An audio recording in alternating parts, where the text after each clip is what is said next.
समय पहले मिस्र, इजिप्ट पर एक जालिम बादशाह राज करता था जिसका नाम फिरौन था।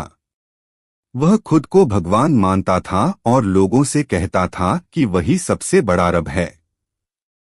उसने इस्राएलियों बनी इज़राइल को गुलाम बना रखा था और उन पर बहुत जुल्म करता था। मूसा अलैहिस्सलाम का जन्म। एक बार फिरौन को पता चला कि इस्राएली कौम में एक लड़का पैदा होगा जो उसके तख्त व ताज को खत्म कर देगा। डर के मारे उसने हुक्म दिया कि हर नवजात इस्राएली लड़के को मार दिया जाए। उसी दौर में हज़रत मूसा अलैहिस्सलाम का जन्म हुआ।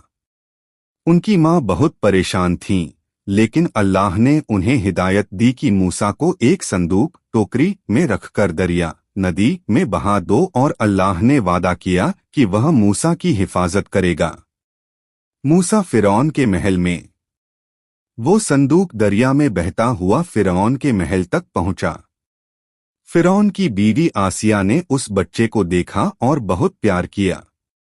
उन्होंने फिरौन से कहा, इसे मारो मत, ये हमारी आंखों की ठंडक है। इस तरह मूसा अलैहिस्सलाम की परवरिश उसी के महल में हुई जिससे बाद में वो टकराए। अल्लाह का पैगाम। जब मूसा बड़े हुए तो अल्लाह ने उन्हें नबी बनाया और हुक्म दिया कि वो फिरौन के पास जाएं और कहें कि अल्लाह को मानो और इस्राएली लोगों को आज़ाद करो। मूसा अलैहिस्सलाम ने फिरौन के सामने अल्लाह का पैगाम पेश किया, लेकिन फिरौन ने इनकार किया और कहा, मैं ही तुम्हारा सबसे बड़ा रब हूँ। फिरौन ने अपने जादूगरों को बुलवाया ताकि मूसा को झूठा साबित कर सके।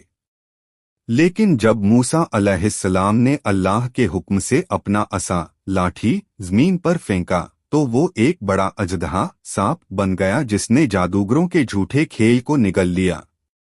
ये देखकर जादूगर समझ गए कि ये जादू नहीं बल्कि अल्लाह का मुजिज़ा है और उन्होंने उसी वक्त ईमान कबूल कर लिया।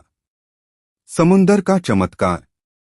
जब फिरौन ने मूसा अलैहिस्सलाम और उनके साथियों को मारने की कोशिश की तो वो लोग मिस्र से निकल गए, लेकिन फिरौन ने अपनी फौज के साथ उनका पीछा किया।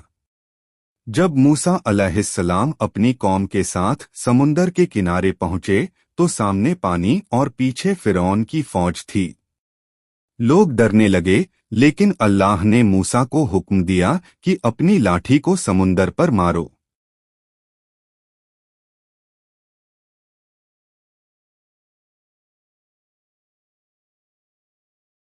समुंदर पर मारो।